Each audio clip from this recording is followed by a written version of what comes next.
20 రోజుల సమయాన్ని 20 రోజులు కూడా లేదు 18 రోజుల సమయాన్ని కోసం వేచి చూస్తున్నారు. ఈ 18 రోజులు ప్రతి ఒక్కరు కూడా తెలుగుదేశం పార్టీ గెలుపు కోసం కృషి చేయాలని చెప్పి ఇక్కడున్న కార్యకర్తలందరికీ కూడా మరొకసారి తెలియజేసుకుంటున్నాం.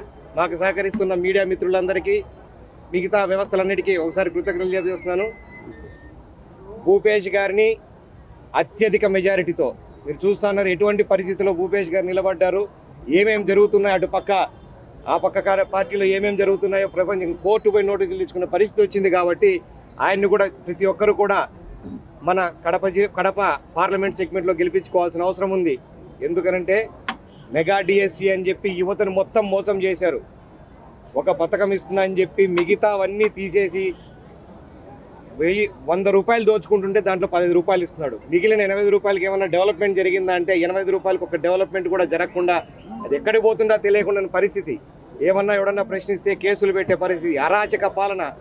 ఈ అరాచక పాలన అంతమొందించాలంటే ప్రతి ఒక్కరూ తెలుగుదేశంకి సైకిల్ గుర్తుకు ఓటేసి తెలుగుదేశం పార్టీని గెలిపించాలని చెప్పి అందరికీ కోరుకుంటా ఉన్నాను. ధన్యవాదాలు.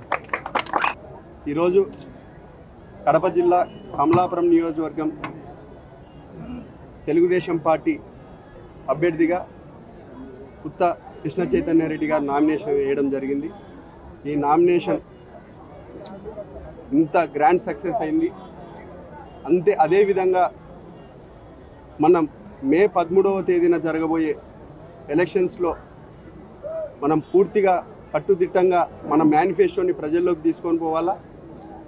అదేవిధంగా కడప జిల్లా సీఎం సొంత జిల్లా జగన్మోహన్ రెడ్డి గారిదని చెప్తా ఉన్నారు. కానీ ఈరోజు చూస్తుంటే కమలాపురం నియోజకవర్గంలో ఈ కార్యక్రమానికి ఇంత భారీ ఎత్తున వచ్చిన కమలాపురం నియోజకవర్గ ప్రజలకు, తెలుగుదేశం పార్టీ నాయకులకు, కార్యకర్తలకు నిజంగా అభినందనలు తెలపాలా.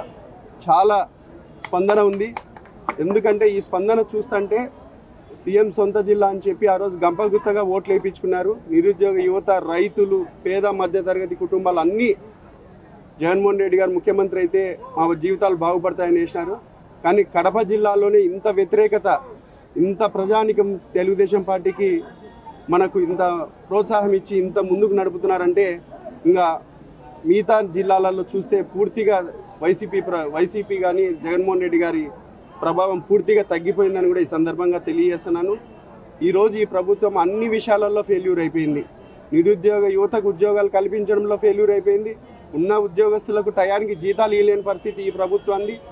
రైతుల పరిస్థితి అయితే డ్రిప్ స్ప్రింక్లర్ ఇరిగేషన్ పూర్తిగా నిర్వీర్యం అయిపోయింది. ఈ విధంగా చూస్తూ ఉంటే ప్రతి విషయంలో ఈ ప్రభుత్వం ఫెయిల్యూర్ అయింది. కాబట్టి ఫెయిల్యూర్ అయిన ప్రభుత్వాన్ని గద్దెదించాలా. విజన్ ఉండే నాయకుడు చంద్రబాబు నాయుడు గారు ఉద్యోగ అవకాశాలు కల్పించాలా, సంక్షేమం తీసుకొని పోవాలా ప్రజల్లోకి, అభివృద్ధి పదంలో ఆంధ్రప్రదేశ్ని నడిపించాలంటే ఖచ్చితంగా చంద్రబాబు నాయుడు గారిని ముఖ్యమంత్రిని చేసుకోవాలా. చంద్రబాబు నాయుడు గారిని ముఖ్యమంత్రిని చేసుకోవాలంటే కమలాపురం నియోజకవర్గం నుంచి మన చైతన్య రెడ్డి గారిని మనం అత్యధిక ఓట్లేసి వేయించి గెలిపించాల్సింది కూడా ఈ సందర్భంగా మీ అందరికీ కోరుకుంటున్నా. అట్లనే మనం డబుల్ ఇంజన్ సర్కార్ అంటే నరేంద్ర మోడీ గారు ఎన్డీఏ కూటమిలో భాగస్వామ్యం అయిన తర్వాత ప్రధానమంత్రి మళ్ళా కావాలంటే ఖచ్చితంగా తెలుగుదేశం పార్టీ అభ్యర్థిగా, పార్లమెంట్ అభ్యర్థిగా నేను పోటీ చేస్తున్నాను. మీరందరూ సహకరించాలా. కమలాపురంలో కూడా నాకు అత్యధిక ఓట్లు వేయించి నన్ను ఒక పార్లమెంట్లో మీ గొంతుకై వినిపించే విధంగా నన్ను ప్రోత్సహించి నన్ను ఆశీర్వదించాలని కూడా ఈ సందర్భంగా మీ అందరినీ కోరుకుంటున్నాను. ఈ అవకాశం ఇచ్చిన పెద్దలందరికీ ధన్యవాదాలు. Thank you so much.